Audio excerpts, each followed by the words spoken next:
롯데카드 무브컬처 라이프 사진전. 역사에 각인된 기념비적인 순간. 거대한 존재에 맞선 인류의 도전. 어두운 시대를 밝혀낸 20세기의 영웅들. 삶과 역사가 만난 그곳.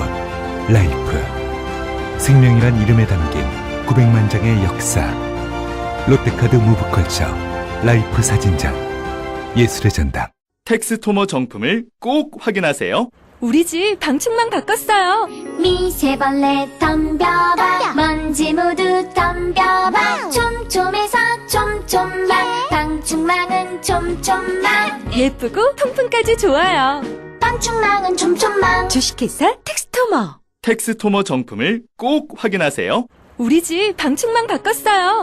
미세벌레 덤벼봐 먼지 모두 덤벼봐 촘촘해서 촘촘만 방충망은 촘촘만 예쁘고 통풍까지 좋아요. 방충망은 촘촘만 주식회사 텍스토머.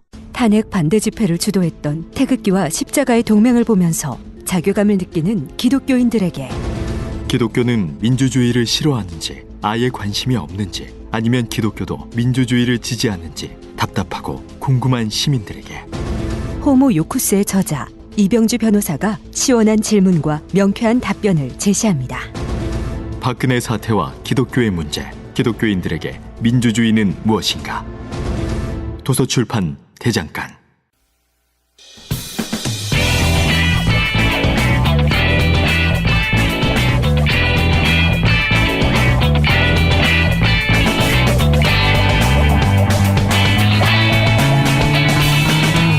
김어준의 뉴스공장.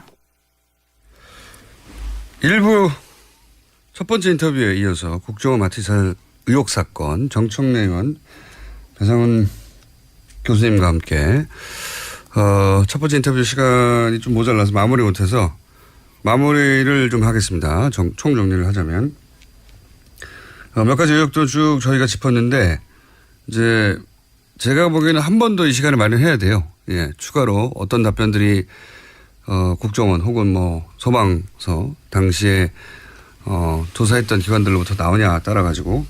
근데 이제 그 전에 그 지난 2년 전에 마지막 발표 기준으로 이상했던 점 한 가지 더 얘기를 해보자면 당시에 이 자살 현장으로 가는 길이 도로변의 삼거리입니다. 삼거리. 네. 그 바로 삼거리에 CCTV가 하나 있었어요. 그 삼거리 위치한 건물에. 그 건물의 CCTV를 확인해 보면 이 마티즈 차량이 새벽에 그 삼거리를 그냥 지나칩니다. 들어가지 않고. 그리고 몇 분 있다가 다시 돌아옵니다. 그러니까 둘 중에 하나죠. 그 자살하려고 하는 현장을 모르는 길이었다, 잘. 그래서 지나쳤다가 다시 들어갔다. 그런데 생각해 보면 길도 모르는 곳에 가서 자살한다는 건 너무 이상한 거고요. 그게 아니라면 지나쳐서 누군가를 만났고 CCTV 찍히지 않는 그리고 다시 돌아왔다. 둘 중에 하나밖에 생각할 수가 없어요. 그 삼거리라는 것이 일반적인 삼거리가 아니고요. 약간 이렇게 굽어진 길인데 네. 그 일산으로 올라가는 길이 하나 좁은 길이 있기 때문에 삼거리라고 하는 거예요. 네. 그래서 실제로 CCTV를 저희가 추적도 해보고 저도 임 과장 집부터 그 현장까지 그 동선 따라서 움직여 보기도 하거든요. 근데 곧장 일직선으로 가지는 않습니다. 왔다 갔다 하고 같은 데 또 가고 뭐 이런 게 우왕좌왕하는 모습이 보이죠. 그런데 이제 그 어쨌든 자살하려고 가려는 현장 직전에 거길 지나쳐 버려요. 들어가야 되는데. 그러니까 이게 길을 몰랐거나 그것도 이상한 일이죠. 예, 그렇죠. 근데 이제 그 저수지는 그 임 과장이 평소에 자주 갔던 곳이고 길을 모를 리가 없다는 것이 주변 사람의 전언이고요. 그러면 첫 번째 가능성은 제거되고. 그렇죠. 그런데 자살하려고 갔으면 거기서 그냥 자살하는 게 맞는 거죠. 그런데 이제 다시 백해서 무엇인가 뭘 해야 되는데 사실은 할 게 없죠. 이미 뭐 물건도 사가 있고 자살할 사람이라고 하면 가서 이제 마음 정리하고 자살하면 되는 건데 왜 다시 돌아왔을까? 그러니까 지나쳤다가. 그렇죠. 네. 그 부분에 이제 설명이 필요한 부분인 거죠. 그래서 누굴 만난 게 아니냐 뭐 이런 추정들이 그때 있었고요. 요 지나쳤다 다시 돌아왔다는 얘기는 또 당시 보도 내용이 없었어요. 근데 이제 그 두 분이 이제 이 사건에 대해서 굉장히 관심이 깊어서 자세한 자료들을 뒤지다 보니 이상한 대목이 또 하나 등장한 거죠. 또 이상했던 것은 당시에 이제 보도는 됐는데 확인할 수가 없는 내용인데 차량이 동일 차량이 맞냐. 뭐 이 번호판의 색깔이 실제 발견된 건 녹색인데 CCTV는 흰색처럼 보인다. 근데 해상도가 낮아서 확정할 수가 없어요. 그건 확인하기가 좀 어려웠어요. 어려웠어요. 네. 예. 근데 시선을 돌린 건 맞죠. 그러니까 왔다 갔다 한 부분에 대한 설명으로 하려다가 이제 이게 녹색이냐 아니면 아예 실험을 하면서 시선을 그쪽으로 돌려버렸죠. 그렇죠. 예. 그리고 그거 외에도 범퍼가 다르다. 예. 근데 이것도 역시 해상도가 낮아서 그렇게 보이긴 하나 확정할 수 없는 정도 해상도가 낮아서 같은 차량이냐 아니냐는 얘기도 있었습니다. 그래서 이제 다른 차량이라면 받쳐놓은 돌이 다른 차량을 거기다 미리 갖다 놓은 거 아니냐 뭐 이런 얘기도 있었습니다. 이건 뭐 확인할 길은 없고. 확인할 길은 없는데 이제 의구심들이 그런 게 있었고요. 네. 그리고 또 이제 마무리를 해야 되는데 지금까지 나오지 않은 얘기가 많이 있는데 이 대목은 반드시 되짚어봐야 한다. 없습니까? 강조하고 싶은 부분은요. 경찰이 그 위치를 찾아가는데 8번이나 소방관하고 통화를 하면서 물어 보통 우리 내비게이션 치고 가더라도 이상하다 그러면 한두 번 정도 통화를 해야 되잖아요. 8번 통화를 해서 저희 안행에서는 왕따 당했다 경찰이 따돌림 당했다. 그래서 12시 넘어서 이제 그 현장에 도착하는데 현장이 다 사진 정리되고 나서 도착한 거잖아요. 나중에. 그러니까 결국은 소방관은 수사기관이 아니기 때문에 현장 장악을 할 수가 없잖아요. 경찰이 제일 먼저 갔다면 현장 장악을 하고 다른 기관의 어떤 것이 끼어들지 않게 되잖아요. 그리고 자살이냐 타살이냐부터 따졌겠죠. 그렇습니다. 네. 자, 그런데 경찰이 이렇게 늦게 출동을 하고 곧바로 단순 변사 사건으로 종결을 해버려요. 소방관은 도착하면 수사를 하는 게 아니라 그냥 수습을 하는 거죠. 예, 소방관은 기본적으로 뭐냐면 일단 생사 유무부터 확인합니다. 네. 만약에 살아 있다고 하면 바로 병원 후송을 하고 죽었다고 하면 그것은 바로 이른바 수사기관으로 넘어가게 되죠. 네. 이게 왜냐하면 죽음 다음에는 소방관은 할 게 없으니까요. 그렇죠. 그러면은 구출하러 간 거니까요. 그렇죠. 구출하러 간 거니까. 그럼 빠지게 됩니다. 네. 근데 그럼 빠지게 되면 그게 비는 공간이 생기는 거죠. 그러니까 이제 거기에 바로 이제 경찰이 보통 동시가는 이유가 그걸 구출한 다음에 아니면 뭐 확인한 다음에 경찰이 그 수사가 시작되는 거죠. 네. 변사에 대한 수사되는 거죠. 그런데 지금은 경찰이 굉장히 늦게 도착했고 그게 의도적으로 경찰이 늦게 도착할 수밖에 없도록 뭐 정보를 늦게 줬다든가 그런 게 아니겠느냐고 이제 의원님 의심하시는 거죠. 하여튼 한 2, 30분이면 바로 찾아갈 수 있는 것을 8번이나 통화를 하면서 했는데 그래서 저희가 안행에서는 일부러 혼선을 준 거 아니냐. 경찰이 못 찾아오도록 그런 의혹 제기도 많이 했었죠. 근데 의외로 단순 변사 사건을 바로 종결해버려요 경찰이. 종결은 바로 되죠. 그러니까 수사를 제대로 안 한 거죠. 만약에 임 과장 부친이 보신 게 맞다면 경찰은 당연히 몸의 상처를 확인했을 텐데 나중에 검안할 때 그 얘기가 없는 거죠 지금은. 네, 그게 사라진 거죠. 그러니까 뭔가 통째로 빠지고 바로 마티즈 차량은 사망 다음 날 폐차해버리고 그러니까 모든 물증이 될 만한 것이 그냥 갑자기 사라지고 단순 변사 사건. 그것도 이상했었죠. 이렇게 처리되죠. 지금 가장이 사망했는데 바로 다음 날 그 차량부터 폐차한다는 게 말이 안 되잖아요. 예. 차량부터 폐차해버렸죠. 그래서 뭐 증거가 없어요 이젠. 모든 게 다 사라져가지고. 마지막으로 여기까지만 하고 넘어가죠. 이제 사망 추정 시간이 장시 10시 11시 오전 정도로 발표되고 발견 시간 11시 55분 정도. 그러니까 죽은 지 얼마 안 있어서 발견됐다고 추정되는 시간으로 발표됐지만 그 초기에 구급 대원들의 진술은 사후 경직이 심했다고 했거든요. 사후 강직이. 네. 예. 그러니까 죽은 지 오래됐다는 얘기 아닙니까? 최소한 2시간, 3시간. 3시간 이상. 그렇게 돼야지 그 정도의 강직이 나타날 수가 있다라고 추정을 할 수 있는 거죠. 뭐 사망한 지 바로 그렇게 될 수는 없거든요. 네. 그러니까 마티즈 차량이 마지막 폐쇄일은 6시 23분입니다. 6시 23분. 네. 발견된 시간이 11시 55분으로 돼 있으니까요. 그런데 이제 추정 시간은 10시 11시 정도로 발표했거든요. 당시. 1시간 남짓 정도 전에 사망한 것으로 발표하였으나 사후 경직이 심했다고 하니까 그 발표 시간을 믿을 수가 없는 거죠. 그건 신뢰할 수 없는 거죠. 왜냐하면 그 시간 안에 그렇게 될 수는 없으니까요. 사후 경직이. 예, 최소한 2시간, 3시간은 돼야지 되는 거죠. 자, 오늘은 1차로 여기까지 하고요. 예. 이 두 분이 아직 할 말이 많으십니다. 그래서 시리즈가 2회, 3회가 이어질지도 모른다는 생각을. 국정원 적폐청산 TF에서 13개 리스트를 작성을 했죠. 직간접적으로 제가 다 관여했거나 알고 있는 그런 내용들입니다. 왜냐하면 정보위 또 정보위 간사했고 안행위 간사였기 때문에. 그런 일이 벌어졌을 당시에 둘 다 간사를 하셔가지고 할 말이 굉장히 많으십니다. 지금 입이 달싹달싹 하시는데 앞으로 국정원 적폐청산 TF 발족되고 사안이 구체적으로 진행이 되면 아마 이 두 분을 계속 모시지 않겠는가 하는 생각을 합니다. 오늘 여기까지 하겠습니다. 정청래 의원님, 배상훈 교수님이었습니다. 감사합니다. 감사합니다. 고맙습니다.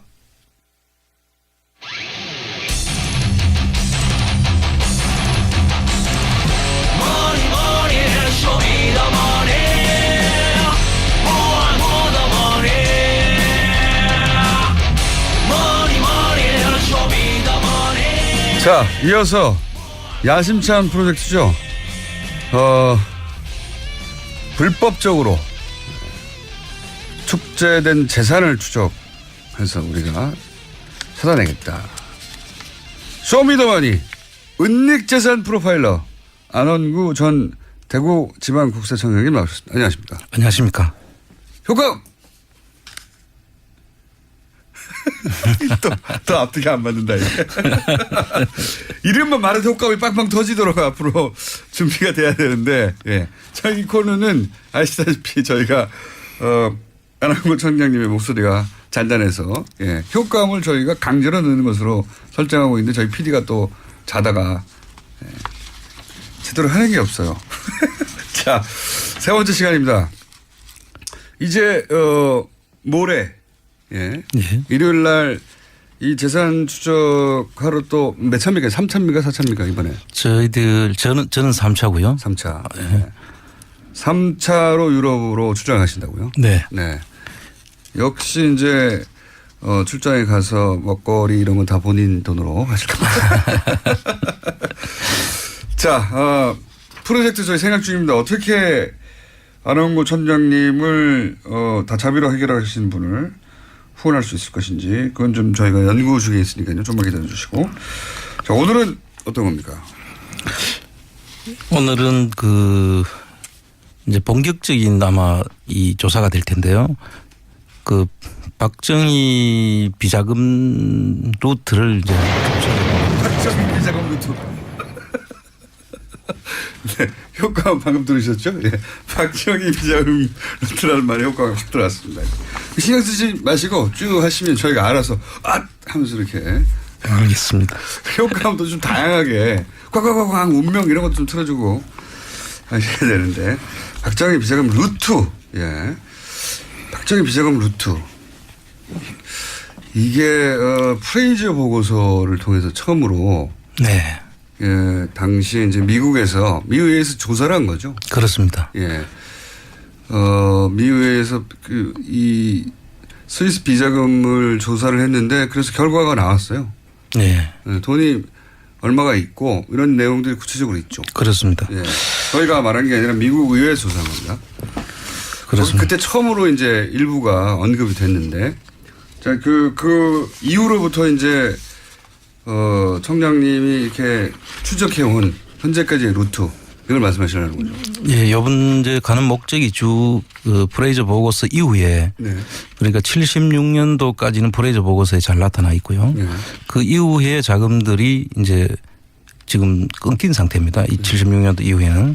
거의 그래서 50년 가까이 흘렀습니다. 그렇습니다. 그런데 그것을 추정할 수 있는 단서들이 하나씩 둘씩 지금 나타나고 있어서 이제 구체적인 내용들이 어떻게 됐는지 저희들이 직접 그 스위스와 그 일대에 있는 소위 뭐 조세 피난처라고 불리는 곳하고 또 동유럽에 은닉을 하기 쉬운 또 정말 상상할 수 없는 곳에 뭐 우리나라 은행이 있다든지 뭐 이런 곳을 저희들이 이제 쭉 가서 지금 좀 확인하고 오려고 가고 있습니다. 알겠습니다. 자, 그러면은 그 루트가 어떻게 지금까지 연구하신 바로는 루트가 어떻게 됩니까?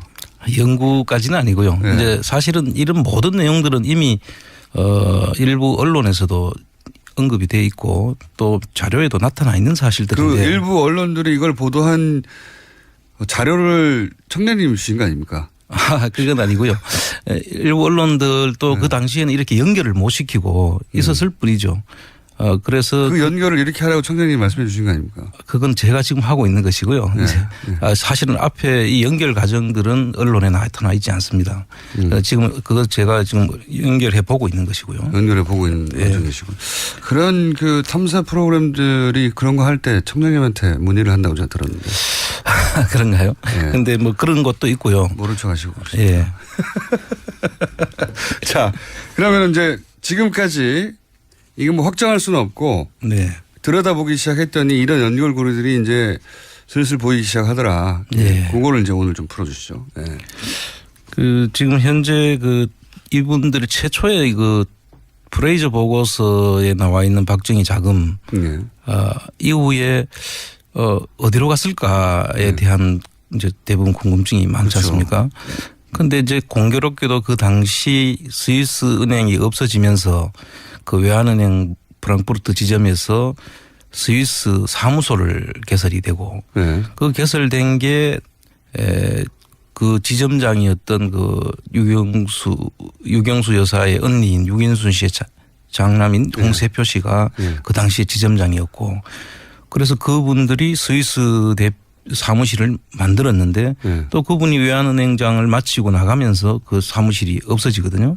그러니까 이제 지금 말씀은 유경수 여사의 언니의 장남. 그렇습니다. 네. 예. 뭐 인척이죠. 가까운. 사촌 오빠죠. 예. 이종 사촌 오빠. 그 분이 스위스의 외환은행 지점을 열었다. 그렇습니다. 예. 그 시점 언저리에. 그게 76년도죠. 네. 그러니까 프레이즈 보고서가 이제 문제가 된 그 시점에 일치합니다. 외환은행 지점을 열었고 그리고 본인이 거기에 지점장으로 갔다는 거죠. 그렇습니다. 그 당시를 우리가 지금 생각해 보면 76년도 경이면 사실 스위스하고 우리하고는 거래가 거의 없을 때입니다. 네. 그 당시에 우리나라의 수출 뭐 목록이 가발 정도 뭐 그럴 때거든요. 그러면 거의 뭐 우리 스위스하고 우리하고 거래가 거의 없는 곳인데. 은행 거기까지 가서 은행 그 지점을 열 이유가 없는 거죠. 전혀 없었죠. 그래서 뭐 프랑크푸르트 외환은행 지점도 뭐 크게 그때는 뭐 활동을 하지 못할 그런 시기인데 굳이 그 스위스에다가 그 은행을 만드는 시점이 또 공교롭게도 76년도죠. 그래서 많은 의심이 그런데 그 또 지점장이 공교롭게도 이제 사촌 오빠였고. 그렇죠. 예. 그리고 나서 그 과정 그 스위스 외환은행 지점장으로 그러니까 유경수 여사의 사촌 오빠가 있는 기간 동안 무슨 일이 벌어졌는지 알 수는 없지 않습니까? 그렇습니다. 그래서 이제 그 기간 동안에 자금들이 은닉을 한다고 우리가 예상을 했을 때 믿기 쉬운 사람들, 가까운 사람들이 운영하는 곳에다가 두었을 가능성을 저희들이 의심할 수밖에 없죠. 예. 당연히 그렇겠죠. 그 유경수 여사의 사촌 오빠가 언제 관둡니까? 2000년경으로 알고 있습니다. 2000년도에 외환은행장을 마치고 다시 한미은행장으로 옮기는 걸로 알고 있습니다. 그럼 은행장으로 옮기는데 외환은행 사무소가 그때 없어집니다. 본인이 그 외환은행을 떠나는 시점에 본인이 개설했고 본인이 지점장이었던 스위스 그 지점이 없어진다는 거죠. 그렇습니다. 예. 두 개 딱 일치하는 거죠. 그렇습니다. 본인이 거기 가서 지점장을 했고 본인이 관둘 때 없어지고. 예. 그런 일이 있어서 그걸 주목하기 시작한 거죠. 거기를. 그렇습니다. 예. 주목하기 시작하신 것이고. 실제 그 안에서 무슨 일이 있었는지는 모르겠지만 일치되는 걸 보니 여기를 좀 파봐야 되겠다 생각하시는. 그렇습니다. 그런 다음에 그러면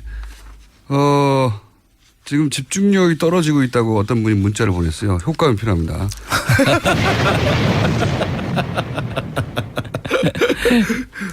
어서 일어나시고요. 네.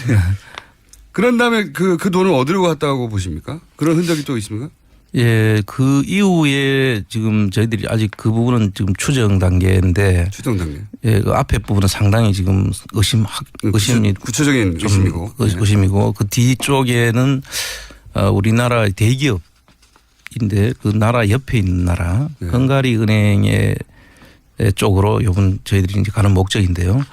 아마 앞으로 이 부분에 대해서 저희들이 구체적인 자료가 나오면은 다시 한번 그 부분에 대해서 상세하게 말씀을 지금 드리겠습니다. 그러니까 헝가리에 우리나라 대기업이 헝가리에다가 우리나라 은행을 하나 세웠다는 거 아닙니까? 그렇습니다. 예. 근데 그 기업은 박근혜 하고 또 다른 그 당시 이 재산 관리와 관련된 다른 많은 곳하고 연결이 돼 있습니다. 그 대기업이. 그 대기업이. 예. 그래서 지금 최순실 일가의 재산으로 추정되는 예. 그런 재산의 기업들이 그 회사에서 만든 회사 은행. 투자 관련된 회사. 지금 조심스러워서 무슨 단어를 써도 되고 무슨 단어를 쓰지 말아야 되는지 실시간으로 머릿속에 처리하다가 지금 고민을 하고 있습니다. 말이 지금 천천히 나오시는 거죠. 그래서 그 부분에 대해서 그 관련된 고소고발 기업들은 당하실까 봐. 예. 상당히 고소고발이 문제가 아니라 억울한 사람은 만들지 않아야 되니까요. 그것도 그렇고 고소고발도 문제 있는 문제입니다. 그렇습니까? 그래서 지금 말을 어떤 단어로 선택해야 될지 머릿속에서 이제 프로세싱 하시면서 말하다 보니까 예. 지금 띄엄띄엄 참고해서 들어주시고요. 그래서 하여튼 대기업이 뭔가 박근혜 전 대통령 최순실과 관련 있는 대기업으로 의심되는 그런 대기업인데 그 대기업이 뜬금없이 헝가리에다가 은행을 하나 고 스위스 지점이 사라지는 시점하고 같은 시기에 만들어진다고 하기다가. 그 만들어졌다기보다는 삽니다. 그걸 사는데. 은행을 하나 산다. 예, 삽니다. 네. 사서 만들어졌고 그 은행을 사는 회사의 그 본 회사에 또 회사들을 관리하는 구조조정 1호라는 그런 회사들이 만들어지는데요. 그 속에 최순실 씨 일가의 회사들이 여러 개가 거기에 들어가 있습니다. 아, 그건 확인된 사실입니다. 확인된 사실입니다. 그러니까 은행이 만들어지고 그 은행하고 관련된 회사가 최순실 은행하고 관련된 회사가 아니고 그 은행을 사는 주체가 되는 한국의 회사. 그 회사가 운영하는 복잡하네. 구조조정 1호라는 그 회사 속에 최순실 씨 관련 회사들이 여러 개가 거기에 개입이 돼 있고요. 최순실 씨가 관련된 회사가 그 은행을 사는 데 관여했다. 예. 한마디로 말하면 이겁니까? 관여했을 것으로 추정되는. 네. 왜냐하면 그 회사들 이름이 들어가 있으니까. 네, 그렇습니다. 네. 그리고 그 이상한 일이죠. 그 본 회사에서도 그 주주로 참여를 하고요. 그 만드는 회사의 주주도 참여를 하고 있기 때문에 여러 가지로 의심되는 부분이 많죠. 그러니까 대기업이 뜬금없이 헝가리에다가 은행을 하나 샀는데 은행을 하나 살 때 최순실 씨가 관련된 회사들이 그 은행 사는데 직간접으로 관여한 정황들이 있다는 거 아닙니까? 그렇습니다. 네. 예. 뜬금없이. 예. 이거 처음 나온 내용입니다. 예. 재밌죠. 예. 최순실 씨 대기업 은행을 샀는데 그 대기업 은행 살 때 최순실 씨 회사가 관여했다. 조금 더 나가면요. 네. 많이 나갔어요. 그 회사는 그 뒤에 인수합병도 사람들이 이해할 수 없는 인수합병도 여러 개 이루어지고 그 은행을 사는데 관여한 회사들끼리 인수합병이 일어납니까? 아닙니다. 그 이제 국내 대기업끼리 빅딜이 이루어지죠. 인수합병이. 그런데 그 시기와 모든 것이 예사롭지를 않아요. 자, 여기까지만 하시죠. 제가 보기에는 머릿속에는 잔뜩 들어있는데 그죠? 예. 말을 어디까지 해야 될지 몰라가지고 듣는 저희는 답답합니다. 그렇습니다. 이해를 좀 해 주십시오. 아직까지는 지금 확인 단계라서. 갔다 오시면은 좀 더 구체적으로 말씀하실 수 있겠네요. 분명한 거는 대기업이 은행을 헝가리에 샀는데 뜬금없이 그 헝가리 은행을 산 주체의 일부에 최순실 가족의 흔적이 있다. 아주 많은 흔적들이 남아있죠. 많은 흔적이 있다. 근데 그 시점이 유경수 여사의 사촌 오빠가 스위스에서 스스로 지점을 여서 지점장을 하다가 외환은행을 떠난 시점하고 맞물린다. 예. 떠나자 그 은행을 새로 사는 행위가 그렇습니다. 일어났다. 아, 재밌습니다. 그러면 지금은 또 그 은행이 남아 있습니까? 아닙니다. 그 은행이 이제 2013년도에 팔리죠. 대통령 당선된 이 은행. 그렇죠. 예. 그래서 2013년 9월경에 팔리는데 그 로컬 기업에 팔리는데 최근에 제가 확인한 바로는 다시 또 대기업에서 그걸 샀다고 해요. 그래서 저희들이 이번에 그 가서 그런 부분들을 집중적으로 좀 보려고 합니다. 이상한 일입니다. 그게 이제 요 출발이 프레이저 보고서 뭐 얘기 드렸는데 박동선 씨가 미국 국회의원을 상대로 로비를 했는데 그렇죠. 잠깐 설명드리면 코리아 게이트가 아주 유명합니다. 그러니까 한마디로 미국 국회의원들한테 돈을 뿌린 거예요. 예. 박동선 씨가 도대체 이 돈은 어디서 나왔냐 뭐 이렇게 시작된 거죠. 예. 뒤지다 보니까 이제 그 뒤에 당시 박정희 정부 자금이 스위스에 있는 것이 발견되어서 프레이즈 보고서를 통해서 돈이 있는 게 확인된 겁니다. 추정이 아니고요. 그렇습니다. 지금 추정하지만 예. 당시는 확인된 거고요. 근데 이제 금액이 얼마인지에 대해서는 지금으로 추정치밖에 없지 않습니까? 그렇습니다. 네. 그때 프레이즈 보고서에 돈을 확인했는데 전체 규모는 얼마냐라고 하는 추정치가 그때 얼마나 나왔죠? 그 당시 규모로 8조 5천억 정도 되고요. 지금으로 따지면 대략 한 300조 정도 되죠. 네. 그리고 당시 환율이 한 255원이었으니까요. 지금 환율이 1,150원 정도. 그렇게 보면 요즘 환율로 한 살만 해도 그 당시도 한 38조 정도 되는 거죠. 네, 너무 규모가 커가지고 이게 감이 안 잡히는데 이거는 이제 당시 보고서에 나왔던 추정치. 예. 예. 저희가 한 게 아니고 미국 의회에서 한 추정치인데 그걸 지금 환산해 보면 당시 금액을 지금 환율로만 바꿔도 38조가 되고 네. 예. 하여튼 조단이 엄청난 액수네요. 엄청난 액수. 거기 보면 이제 돈이 공식적으로 들어온 돈과 비공식적인 돈으로 들어온 돈으로 나뉘고 있습니다. 그 안에. 네. 뭐 시간이 있으면 제가 조금 소개를. 그걸까지 소개하면 오늘은 마무리될 것 같습니다. 그렇습니까? 네. 주로 이제 공식적으로 들어온 돈은 그 원조와 차관 자금, 네. 그리고 미국의 안보 지원 자금, 그리고 베트남 참전 비용으로 지불한 돈이 약 10억 달러 전 그 당시에 네. 10억 달러면 그때 근데 그 10억 달러가 이제 묘한 것이 10억 달러 중에서 9억 한 3천만 달러는 그 외환 보유액으로 그때 우리나라가 가지고 있었다고 해요. 그래서 이제 이 돈들이 그 참전한 분들에서 다 지불하지 않고 보상금이나 혹은 뭐 급여로 지불하지 않고 보유했던 것으로 지금 추정될 수 있는 부분이기도 그게 이제 하고요. 국가에 공적으로 들어온 돈인데 예. 이게 이제 개인 금고로 들어가 있었다는 거죠. 그렇죠.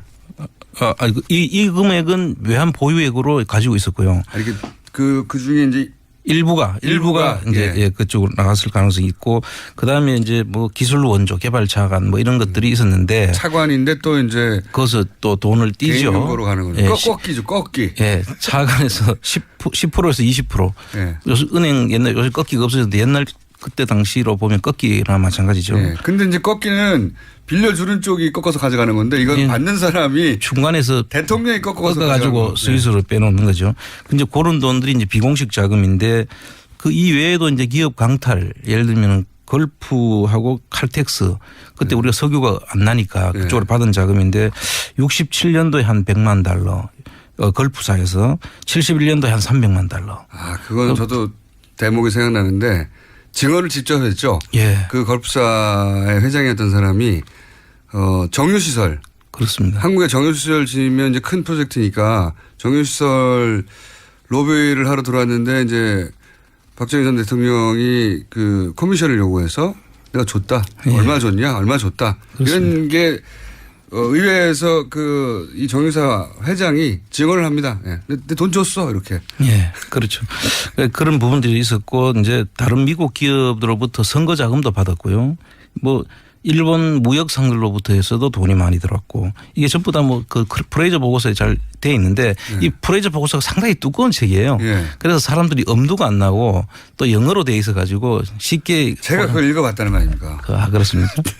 다 기억나지는 않습니다. 궁금해가지고. 예. 그 증언 같은 것도 거기 나온 게 기억이 나요. 예. 예. 그리고 증권 시장 조작도 했다는 사실이 거기에 나와 있고요. 네, 맞습니다. 예. 예, 뭐 국내 이런 증시를 조작하여. 예, 등등 지금 참 그 당시에 저희들은 상상도 못했던 그런 일들을 계속 다 이루어진 수많은 거죠. 기법들이 프레이저 보고서 도대체 이 돈은 어떻게 났느냐 하는 내용들이 프레이저 보고서에 보고가 정리가 돼 있어요. 네, 당시에.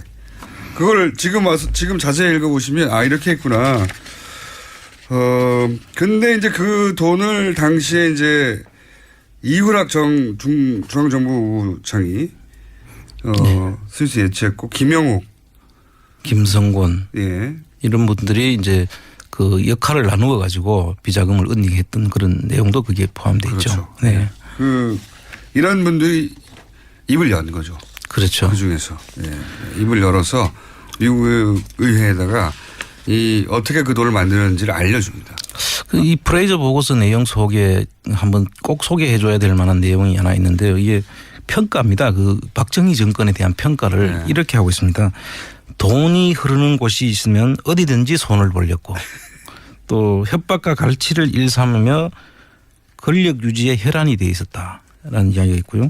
그들은 권력을 잃으면 악행과 비리가 밝혀서 처벌받을 것을 두려워해서 더욱 악랄하게 반대자들을 억압하고 폭력과 협박을 통해서 정권 유지를 애썼다. 이런 내용이 거의 공식적으로 들어있습니다. 당시 국내 야당이 주장한 게 아니고 미국 의회에서 조사를 끝낸 다음에 보고서를 낼 때 그렇습니다. 마지막 부분에 정권에 대한 평가를 넣죠. 거기 나오는 대목입니다. 네. 자, 오늘은 여기까지 하고요. 다음 주가 기대됩니다. 다음 주 돌아오시는 거죠? 다음 주 금요일. 다음 주는 그 현지에 있을 겁니다. 그 당시에. 그렇군요. 길게 가시네요, 이번에는? 예, 그렇습니다. 언제 돌아오십니까? 다음 주 일요일 귀국 예정이죠. 그 다음 주에 나오시겠네요. 예. 자, 요런 이야기를 이제 기본으로 하신 이유 중에 하나가 이번에 가는 이유가 이걸 좀 더 구체적으로 확인하려고 하시는 거예요. 그렇습니다. 네. 또 다른 목적도 있으십니까? 전분 그 독일에서 저희들이 돌아오고 난 다음에 이제는 말할 수 있다. 아하. 그런 분들이 좀 있고요. 독일에서? 예. 그래서 이제는 말할 수 있다. 또 그 당시에 갔을 때는 저희들을 면담을 거부했던 사람들도 요번에 조금 가서 새로 좀 만들고. 적극적으로. 예, 그렇습니다. 굉장히 풍성한 내용이 올 수도 있을 것 같기 때문에 마지막으로 효과음 한번 넣어주고.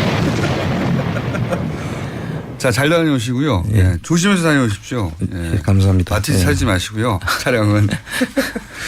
자, 오늘은 여기까지 하겠습니다. 다다음 주에 다시 뵙겠습니다. 안원구 전 대구지방국세청장님이었습니다. 감사합니다. 예, 좋은 하루 되세요.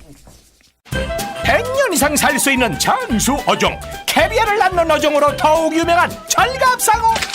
이 철갑상어를 진액으로 만들었다는데 그 이름하여 설악어.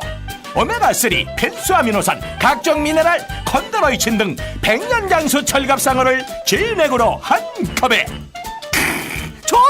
좋아 철갑상어 진액 설악어. 스테미너가 콸콸콸. 검색창에 설악어. 오빠, 우리 어디 가는 거야? 정수 가지. 와, 우리 말 타러 가는 거야? 그렇게 좋아? 고민하지 말고 장수로 오세요. 온 가족이 즐기는 승마 체험과 국내 최대 규모의 말역사 체험관 등 장수에는 정말 볼 것, 누릴 것들이 넘쳐난답니다.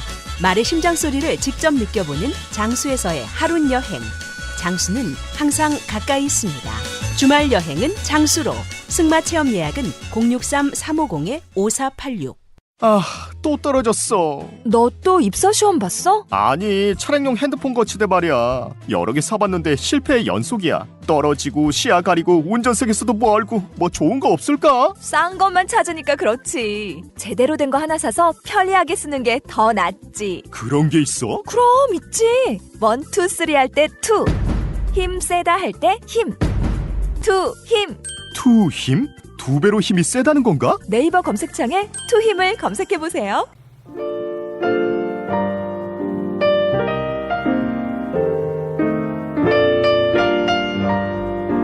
자, 불친절한 AS 누가 멀리서 듣나. 제 남편은 이란 자그로스 산맥의 샤호 해발 3,400m에서 뉴스공장을 듣고 있습니다. 양들이 많아 산맥 이동에 주의를 요한다는 교통정보를 전해왔습니다.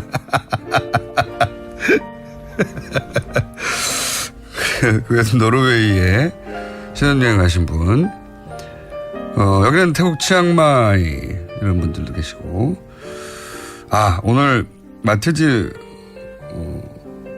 사건에 대해서 저는 화산리 옆 시미리에 살고 사고 현장에서 직선 거리로 2km 살고 있어요. 굉장히 가깝게 사십니다. 마티즈가 있던 곳은 토박이들도 안 가는 곳입니다. 이런 거는 토박이들밖에 모르겠죠. 그러니까 이상한 곳에 가서 자살을 한 겁니다. 토박이들, 동네 사시는 분도 안 가는 곳. 이 사건 저희 계속 관심을 가지고 추적해 보겠습니다. 네. 그리고 다시 모시겠다고 약속한 분들은 꼭 다시 모셔 주시는 게 좋지 않겠나 하는 항의에. 왜냐하면 다시 모시는 것을 거의 못 봐서. 네, 이게 이제 예의상 하는 멘트일 때가 있고요. 정말로 다시 모시고 싶은데 시간이 잘 안 날 때가 있고요. 네, 다시는 모시고 싶지 않다는 말을 그렇게 하는 경우도 있습니다. 약간 다시 모신다고 했던 분들을 저희가 잊지 않고 다시 모시려고 타이밍을 보고 있습니다. 여기까지 하겠습니다.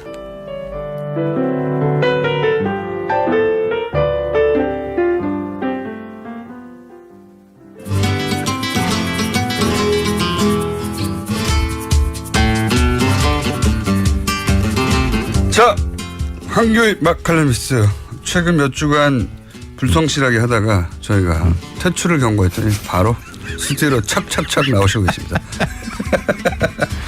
자, 오늘 어떤 주제입니까? 복날 엊그제 초복이었죠. 그래서 좀 이따 또 한 8일 있으면 중복이고 네. 또 그 이후 열흘 있으면 또 말복이고 복날 음식 이야기를 좀 하려고 해요. 보양 음식. 이 보양식이 다른 나라에도 있습니까? 우선 그것부터 거의 없어요. 그러니까요. 음식이 약이 된다, 뭐 기운을 돋우게 할 수 있는 무엇이다. 이거는 거의 굉장히 원시적인 사고라고 볼 수 있거든요. 굉장히 비과학적인 사고입니다. 효과음입니다. 그런데 그 보양, 보신 뭐 이런 것에 대한 용어들 그리고 언론들이 또 여름만 되면 또 그걸 또 방송들을 해요. 보양 음식, 여름을 이기는 보양 음식 몇선 뭐 이러면서. 그리고 또 여름만 되면 꼭 나오는 게 너무 덥다고. 항상 더워왔거든요, 여름은. 원래 덥죠, 여름은. 항상 더워하는데 너무 덥습니다. 뉴스거리가 별로 없다 보니까. 그 날씨 가지고 꼭 뉴스를 넣는데 그렇죠. 여름 되면은 뭐 어디 가 대구 가가지고 몇 도 올랐다 뭐 10년 만에 막 7년 만에 막 이러면서 그 복날쯤에는 사실 뭐 날씨가 너무 더우니까 기운이 빠지고 하니까 식욕이 떨어지는 것은 맞습니다. 그러니까 식욕 돋우는 음식이 뭐 요즘에 그 관념으로 보면 그러면 양기를 보양, 뭐 한다든지 보양이 된다든지 뭐 그렇죠. 개념들을 만들어내서 보양은 무슨 그런 거 먹는다고 뭐 양이 뭐 돋구어지고 이러지는 않거든요. 그런데 그 복날만 되면 이제 올해도 어김없이 이제 개고기 식용 논란이 그렇죠. 또 그것도 고정 레퍼토리예요. 그렇죠. 네. 아침에 뉴스 보니까 뉴욕에서 또 동물연대 외국인들이 또 이렇게 한국인은 먹지 말라 총영상을 앞에서 또 시위를 하시고 그러더라고요. 또 브리트 바로도 한참 한 10여 년 전까지는 했고요. 그런 걸. 최근에는 이제 해외에서 그 해외에 있는 동물연대를 뭐랄까 연대하여 시위를 하게 만들고 그것을 한국으로 소식을 전하는 좀 진화한 방식으로. 그렇죠. 그런데 그 개고기 식용은 예전에 우리나라에서는 그냥 흔히 있었던 일이거든요.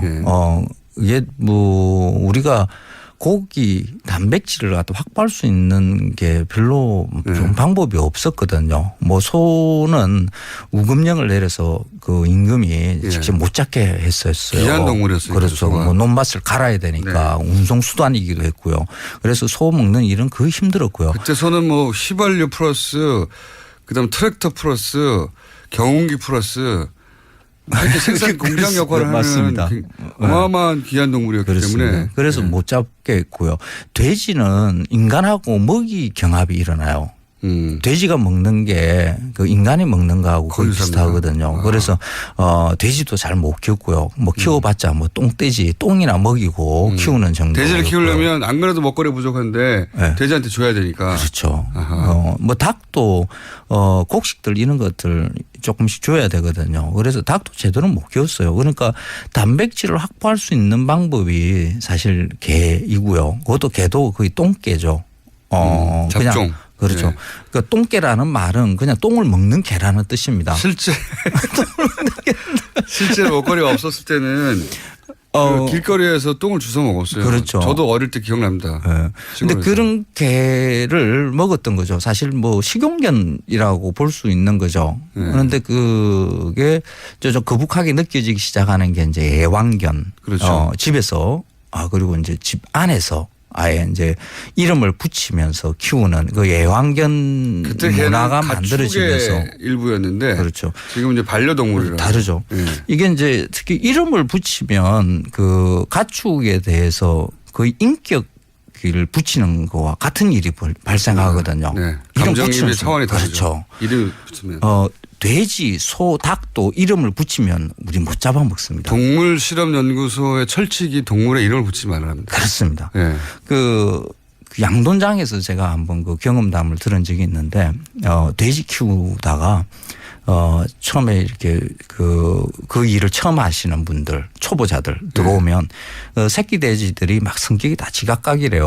뭐 발랄한 놈이 있고 우울한 놈도 있고 귀여워요. 그 강아지보다 훨씬 더 귀여워요. 새끼 돼지들이. 지능도 높거든요. 맞습니다. 사람 졸졸 따르고 막 이래요. 그래서 귀여우니까 이름을 붙이는 거예요. 뭐 똘똘이 뭐 기음이 뭐 이런 식으로 이름을 막 붙여요. 근데 이거 한 3개월이면 도살장 가야 되거든요. 도살장 끌려갈 때 그 직원들이 눈물을 폭폭 쏟고 벽을 붙잡고 울고 대성통곡하고 그렇죠. 그런데요. 그러니까 음식이 아니니까요. 그분들은 그렇죠. 더 이상. 그 양돈장에서도 새끼 돼지에다가 이름을 붙이면 그런 일이 발생합니다. 근데 양돈장에서조차. 그렇죠. 근데 집에서 이 강아지를 이름 붙이고 이렇게 키우는데 내가 근데 옆에서 개고기를 먹는다. 아주 끔찍한 일이죠. 돼지는 말할 것도 없고요. 피레네 산맥. 네. 프랑스하고 그 스페인 사이에 있는 거기 가면 당나귀를 키워서 그 비누를 만든대요. 우유로. 저도 최근에 알았는데. 근데 거기는 그 당나귀를 반려동물처럼 여긴답니다. 그럴 수 있겠네요. 그래서 왜냐면 자기들한테 그 먹고 살 수 있는 재료를 만들어 주잖아요. 그래서 당나귀 고기를 안 먹고 이름이 다 있대요. 그래서 인간하고 거의 태어나서 죽을 때까지 같이 사는 거죠. 완전한 식구로. 그러니까 당나귀도 그렇게 되는 겁니다. 그렇게 되죠. 당나귀 고기 다른 나라에서 많이 먹는데. 맞습니다. 네. 그래서 이번에 그 봉준호 감독 그 옥자 그것도 식용돼지에다가 옥자라는 사람 이름 붙인 거거든요. 그러니까 인간이 잔인한 겁니다. 그 이름 붙이면 안 되는 건데 이름 붙이는 순간 육식이어서 인간이 사실 마음 편하려고 그런 공정 자체를 눈에 안 보이게 만들어 버린 거죠. 그렇죠. 근데 이제 애완견을 개를 사랑하시는 분들 집안에 키우고 동물의 감정이입하면서 이 사랑하는 동물이 고기가 된다는 걸 받아들일 수가 없는 거죠. 그래서 이해합니다 저는. 그렇죠. 그 문화가 이렇게 바뀌어 나가는 거라고 봐야 되는 거죠. 그러니까 개고기에 대한 논쟁을 없애려 그러면, 그러니까 개고기 식용을 아예 그 한국의 문화에서 사라지게 하려 그러면 그냥 개를 사랑하면 돼요. 맞습니다. 근데 또 개를 더 열심히 사랑하면 돼요. 호불호가 있어요 또 개도. 그러니까 저는 이게 문화. 뭐 다른 나라에서도 개를 먹었던 역사도 많이 있거든요. 그렇죠. 상황에 따라서. 근데 그러니까 개고기 식용하시는 분들한테 어떤 그 야만이다 하고 이렇게 말을 하는 것은 그거는 굉장히 위험하고 오히려 성공할 수 없는 방법입니다. 오히려 그 반발을 불러 일으키고요. 맞습니다. 그 갈등만 유발하고 개고기 식용에 대해서 더 개선될 수 있는 그런 것을 그러니까 원하는 방향으로 끌고 갈 수가 없어요. 맞습니다. 가장 좋은 방법은 그 내가 사랑하는 강아지에 대한 것을 생각들을 이웃들한테 계속 이렇게 넓혀 나가는 거예요. 그러니까 평화롭게 이렇게 문제를 해결해 나가야지 개고기 식용하는 분들한테 야만 폭력적인 방법으로 반발심이거든요. 그러니까 그렇죠. 그렇게 의사를 표현하는 방법은 그렇게 좋은 방법이 아니다. 성공하지 못하는 그렇죠. 방법이에요. 먹는 행위를 야만이라고 하면 그 먹는 음식 그 사람 그 자체를 야만인이다라고 이렇게 이야기를 하는 거거든요. 그러면 그 이야기를 듣는 순간 내가 걔보다 더 못한 사람이라는 이야기인가 하는 아주 극렬한 반발심이 생기죠. 그게 반복되어 왔습니다. 반복되어 왔고. 근데 물론 저도 이제 개고기가 점점 없어지길 바라는데 저도 개를 키우기 때문에. 저도 그럽니다. 그 방식으로는 안 된다는 거를. 그렇습니다. 한번 말씀드리고 싶고 또 하나는 이거거든요. 절박하다. 당장이라도 지금 개부터라도 모든 동물의 도축을 금지하는 채식주의자들의 혹은 동물 자유 이런 주장을 하신 분들은 이해가 가는데 그중에 개라도 빨리 구출하자 이거거든요. 근데 그 방식으로 안 된다는 거죠. 그렇죠. 이런 방법이 하나가 있어요. 그 얘기는 여러분들이 적극적으로 법제화하는 수 있는 방법인데 개고기를 판다 그러면 그 식당에 품종별로 표시하게 해두라. 개고기의 품종을 표시하라. 세파트 얼마, 요크셔 얼마, 그럼 못 먹어요. 못 먹어요. 예. 그 고기가 어디서 왔는지 아는 순간 못 먹어요. 그 세파트, 요크셔 이렇게 그 강아지를 머릿속에 떠올리는 순간 못 먹습니다. 인간이란 동물이 이거는 원래 그냥 그래요. 단백질, 육질을 보고 먹는 거거든요. 그 그렇죠. 맛을 생각하면 구체적으로 개를 떠올리면 못 먹어요. 근데 그건 다 법의 테두리 안에 들어가야 가능한 거거든요. 그렇죠. 근데 그 자체를 인정할 수가 없기 때문에 그 개가 고기가 된다는 것을 법 테두리에 넣는 순간 또 문제가 그걸 받아들일 되죠. 수가 없다고 생각하시는 그렇죠. 거죠. 근데 그렇게 들어가야 됩니다. 법제에. 제가 보기에는. 그래서 그 복날에 개고기 드시는 분들 이제 좀 자제해 주시고요. 그리고 그게 반대하시는 분들도 너무 극렬하게 감정 상해 가면서 서로 인간끼리 감정 상해 가면서 그렇게 시위하시는 거죠. 저희도 한번 이 주제를 다루긴 다뤄야 할 텐데라는 생각을 하며 삼계탕 이야기 하려고 그랬는데 갑자기 보양식 하다가 흘렀습니다. 황교익 씨였습니다. 감사합니다. 예, 고맙습니다. 월요일 뵙겠습니다. 안녕.